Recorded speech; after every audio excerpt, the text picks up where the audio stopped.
Hey guys, and welcome back to another video. Today I want to talk about, well, the Clan War League. And on this one, I will first off explain or give you guys a little heads up about one thing which is super important right now because I know that a lot of people are abusing this. And the second thing is I will show you guys a couple of strategies which you guys should use in the Clan War League because they're right now the strongest in this one-hit format. But now let's take a look at our group because, I don't know, maybe you guys know someone over there. I don't know those clans too much. I think one of my guys on the German Discord server told me that House of Cools. I don't know how to pronounce that actually, but they're pretty good. I do not know too much about the other clans, so maybe one of you guys know a little bit about them. Let me know down below in the comments. And what we should do on this video is I will show you a couple of attacks in the background, and meanwhile I would give you guys a small heads up about a couple of things which are super important in the Clan War League, and especially for all of you guys who are really high up there in Champion 1. So, meanwhile, we take a look at a couple of nice Clan War attacks from our last war where we faced Scorpion Monkeys. But now, let's get into the real important thing. And this is a message, or this is a topic which is really important to me as well.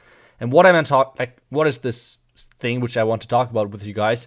It is that a lot of top clans, even signed clans, are right now abusing the system, or actually it's more like cheating, where they go to other clans to copy their bases, to practice them in friendly challenges in the Clan War League.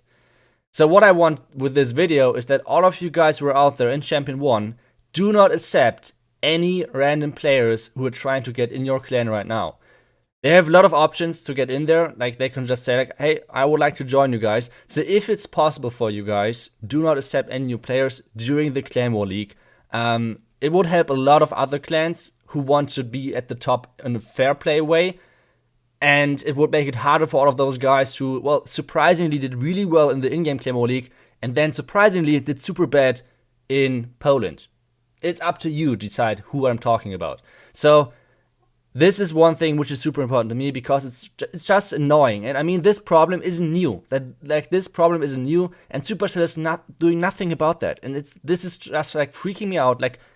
Doing a tournament with so much prize money, and then I don't know. I do not want to say they do not care, but this is it would be so easy, not easy, but it would be possible to deny that or make it at least a little bit harder. And this is so annoying to me. And other topics that there are still other town hall levels than town hall 13 in the highest Clan War League. Why do you make this a qualifier option for a $1 million prize pool where the only chance for most of the clans is being lucky and get a 45 gifted war? I do not get it. I mean, I don't know, but the big message I wanted to get to you guys is if you're in Champion 1 or basically any Clan War League level, do not let anyone in your clan who you do not know. Otherwise, they might copy your bases. It might copy the bases of your opponents as well, so they can practice on them. And it gives them a huge advantage. And it's just not fair. I don't know. Maybe I should give a heads up to all of the guys who are running those organizations. And they should actually see how people represent their organization, because it's kind of sad in my opinion. But I mean, that's only on me. Maybe I have the completely wrong opinion on, but I feel like a tournament should be played fair. I don't know, that's only me. But either way, this was my main message for the beginning of the video. I hope you guys try to I don't know, follow it, I guess, or if it's possible for you. I know that the recruitment system still is not working perfectly, so a lot of you guys are probably relying on those new guys coming in. But like I said, most of the time they won't stay for long. They will just copy the bases so they can practice on them, and then they will go again. So this is sadly how it works, and well, I just hope that it's not being too bad this month. I know that a couple of clients are doing that, but like I said, Supercell is not doing anything about that. But let's see what is happening. But now let's get back to a couple of nicer things to talk about. Let's talk about what are the best attack strategies you guys could use in the Clan War League, and what are the most safest ways to do so. The first one is going to be Queen Charge Hybrid. The reason why this one is so strong is most of the time you're charging around the Town Hall. which means you will be able to secure the first star really easily. And even if you mess up the Hawk Rider and Miner part completely, you will be still able to get the second star, which is like the worst case in this one.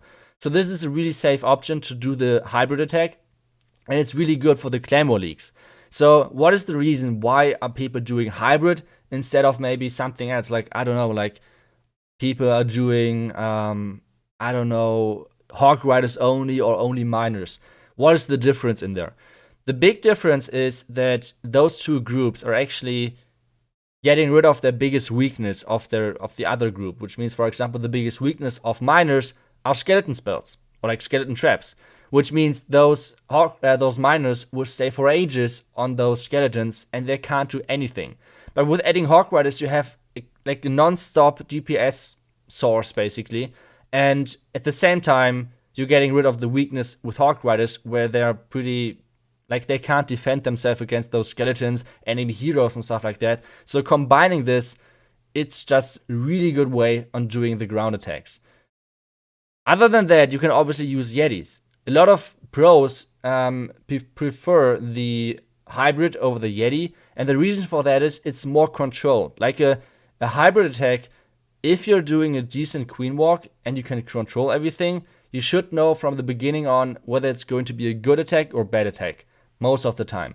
On a Yeti one, it's always a little bit random. Obviously, you have a lot of impact on that attack as well, like with the Warden Walk or Queen Walk, with the Yeti Blimp, something which we're coming to in a second, and other things, so you have a lot of impact over there as well. But there's like always this small thing of randomness in there as well, which is not that common in those other attacks, or like in the hybrid attacks, which are just a little bit different.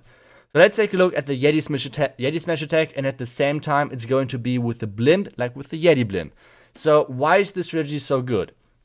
The reason why the Yeti Blimp will be so strong for the Claymore League is no one, like, it's pretty new strategy, which means no one defended that yet.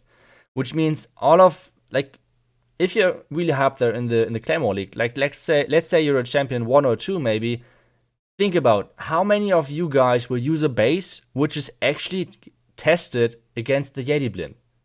My prediction would be not too many of you guys. So this is why this strategy is so good, because not too many guys actually defended yet against this strategy, and this is kind of crucial. And this is why this attack strategy will be super strong. It's really hard to defend. Most of the time you can really easily pick on any Inferno Towers, on the Town Hall, stuff like that, lure the enemy clan castle out and stuff like that. So it will be one of the top strategies in this season of the Claymore League. I think it will be weaker over the next couple of seasons, because I think people will try to adapt and build against that strategy. But so far, not too many people did that yet, and this will be the key to get into the Claymore League really high up there. So let's take a look at this Yeti Smash, because like I said, Yeti Smash is really strong as well, and you can add boulders to that, you can add P.E.K.K.A. to that. It always depends whether you have single Inferno Towers against you, whether you have nice bounce values with your boulders. It's always depending on those things, and you can see in this attack, it's just overpowering the core. At the same time, you have the Royal Champ dancing around the outside, basically, like with clearing the outside buildings around the core, at the same time where the core troops, like the Yetis, are tanking. This is super important if you're having one of those Yeti attacks, because the Royal Champ is one of the things which makes this strategy actually so good. So the reason that you're having a super tanky troop in the core with the Yetis, and at the same time they're getting healed, and then having a troop which can jump above walls and only targets defenses on the back end, is crazy. So this combination is super strong. I can just like recommend this to you guys for the next Claymore League. And well, if this is not a time fail, this should be an easy triple for freeze. The giant bomb on the left side sadly killed his Royal Champion. This means it's getting a little bit closer, but other than that, a really nice attack by freeze, and this means this is going to be another triple. So let's take one more look at the attack which I did yesterday as well. I did it as well in the stream, and I want to show you guys that one because it's actually kind of funny. So this is one of the bases of our opponents, and well, it's nearly maxed. Like a couple of cannons are not maxed yet. Most of the other things are maxed. A lot of black mites around the town hall, and well, then a small warden walk in front of the town hall as well. And then I want to play like a Yeti kill squad into this base. This was actually a cleanup attack, so I knew already where a lot of traps are. So if you guys are wondering why I placed so many loons, I knew there are a lot of black mines over there. So this is the reason. Right after that, I'm placing the healers, obviously, to keep my warden alive. And as soon as the Dark Elixir storage is down, I can start with my king, my queen, my Yetis, and get into the town hall. This is like the next thing which I'm going to do. And, well, king and... Yikes, the warden ability. I don't know. I thought I would double check whether I have my warden actually set on ground. And I'm not, like, I'm doing so many hybrid attacks right now that I completely forgot that I have already placed the warden. I don't know why or what exactly happened. But either way, this is a completely mess from now on. And I somehow have to save this. What I wanted to do, I wanted to have my Hawk Riders for the back end of this base with the Royal Champion in behind, because the enemy Royal Champion is still alive. But what I have to do now, I have to adapt to this plan and send the Royal Champion for the enemy Town Hall to trade this, basically. Meanwhile, I have my core troops still going strong. Now I have my Hawk Riders coming in. Heal spell in the beginning, I had 3 heal spells overall. Next thing which I'm going to do, placing 2 loons, which are designed to create pathing and like choking like a couple of black mines as well.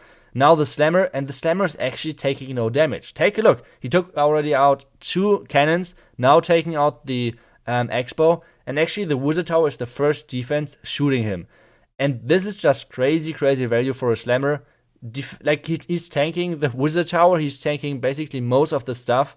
My Queen took out the enemy Royal Champ, and this means even though we swagged the Warden ability, this is still going to be a triple because we still have a heal spell left. I think we could have actually swagged the heal spell as well, because we still have the Slammer alive. But I mean, there's no reason to, right? So, yeah, that was a nice attack, which we did yesterday in the live stream together. And yeah, it was kind of like a funny, messy one. But either way, we got the triple. And yeah, guys, one quick reminder. If you guys are going to buy the Gold Pass, and if you guys would like to support me, get this creator code in there. And, well, thank you guys so much for your support. If you do not want to support the cheating in Champion 1, make sure that you're not accepting anyone in your clan during the Clan War League, any new guys, and, well, that's it, how you can defend against that. I hope you guys liked today's video. I hope I see you guys back tomorrow for the next video, and, well, until then, guys, see ya, and bye-bye.